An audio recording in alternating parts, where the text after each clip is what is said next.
جب امام مہدی کا ظہور ہوگا تو سب سے پہلے امام فرمائیں گے جو آدم کو دیکھنا چاہتا ہے وہ مجھے دیکھے، جو نوح کو سننا چاہتا ہے وہ مجھے سنے، جو موسیٰ سے ملنا چاہتا ہے وہ مجھ سے مل لے، جو ابراہیم کو پانا چاہتا ہے وہ مجھے پالے۔ اے لوگو، اگر میرے جد محمد مصطفیٰ صلی اللہ علیہ وآلہ وسلم کی زیارت کرنا چاہتے ہو تو میری زیارت کر لو۔ لوگ کہیں گے کیا ثبوت ہے کہ آپ امام مہدی ہیں؟ تو بس یوں امام مہدی علیہ السلام ثبوت پیش کریں گے۔ امام مہدی علیہ السلام کے ہاتھ میں ایک عصا ہوگا جو جنت کے درخت کی ایک شاخ ہوگی۔ امام مہدی زمین پہ جہاں جہاں وہ عصا ماریں گے وہاں سے پودے نکلیں گے اور فوراً درخت بن جائیں گے اور اپنے پھل ظاہر کر کے امام کی امامت کی گواہی دیں گے۔ اور امام مہدی کے پاس وہ علم ہوگا جو رسول اللہ نے امام علی کو دیا تھا۔ ہاتھوں میں وہ تلوار ہوگی جو آپ کے دادا علی ابن ابی طالب علیہ السلام اپنے ہاتھوں میں اٹھایا کرتے تھے، اور وہ علم اور تلوار لوگوں سے مخاطب ہو کے کہے گی کہ آج ہم صحیح ہاتھ میں موجود ہیں۔ امام مہدی کے ہاتھ میں اللہ شفا کو رکھے گا۔ امام جس کو ہاتھ لگائیں گے تو اس انسان سے لا علاج مرض بھی ختم ہو جائے گا۔ پھر سید حسنی امام کے پاس آ کر کہیں گے اگر آپ واقعی سچے ہیں تو رسول اللہ کی زرہ دکھائیں۔ امام مہدی علیہ السلام وہ زرہ سید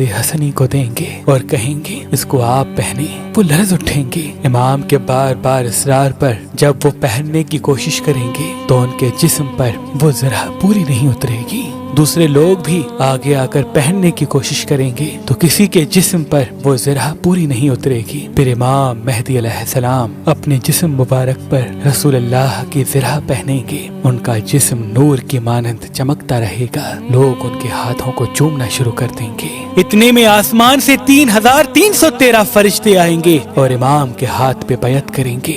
وہ فرشتے وہ ہوں گے جنہوں نے اللہ کے نبی نوح علیہ السلام کی کشتی کو سنبھالا تھا، حضرت ابراہیم علیہ السلام کی آگ کو ٹھنڈا کیا تھا، حضرت موسیٰ علیہ السلام کی قوم کو دریائے نیل سے پار کروایا تھا۔ پھر اللہ کے نبی حضرت عیسیٰ علیہ السلام امام مہدی علیہ السلام کی گواہی دیں گے کہ یہ آخری حجت ہے، اور پھر آسمان سے 4000 فرشتے اور اتریں گے اور پوری دنیا میں یہ پیغام سب کو سنائی دے گا کہ آؤ امام مہدی کا ظہور ہو گیا۔ لوگ یہ سوچیں گے کہ امام کے پاس جائیں، اپنے کھانے پینے کا سامان بھی لے کے جائیں، تو ساتھ ساتھ فضا میں یہ آواز بلند ہوگی کہ اپنے ساتھ کھانے پینے کا سامان نہ لانا، کیونکہ امام مہدی کے پاس حضرت موسیٰ علیہ السلام کا وہ پتھر موجود ہے۔ جب وہ پتھر زمین پہ گرتا ہے تو ان سے 12 نہریں نکلتی ہیں، جو ان سے پانی پیتا ہے نہ ان کو بھوک لگتی ہے نہ پیاس۔ اس دنیا میں اللہ نے علم کے 27 حروف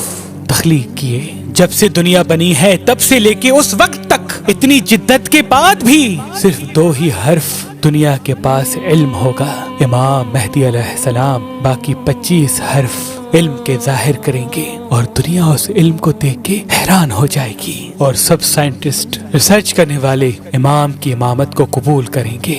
امام مہدی کا ظہور اللہ کے گھر سے ہوگا، اور امام مہدی علیہ السلام پہلا خطبہ خانہ کعبہ سے دیں گے۔ پھر آپ روضہ رسول کی طرف رخصت ہوں گے اور وہاں سے کوفہ کی طرف روانہ ہوں گے۔ آپ کی حکومت تقریباً 309 سال تک زمین پہ قائم ہوگی، اور یوں اس زمین سے غریب اور امیر کا فرق ختم ہو جائے گا۔ لوگ ایک دوسرے کا دل کبھی نہیں توڑیں گے، کوئی بھی کسی پہ ظلم نہیں کرے گا، ہر کوئی ایک دوسرے کا احساس کرنے لگے گا، محبت امن کے ساتھ ہر انسان زندگی بسر کرے گا، اور یوں یہ دنیا جنت کا عکس بن جائے گی۔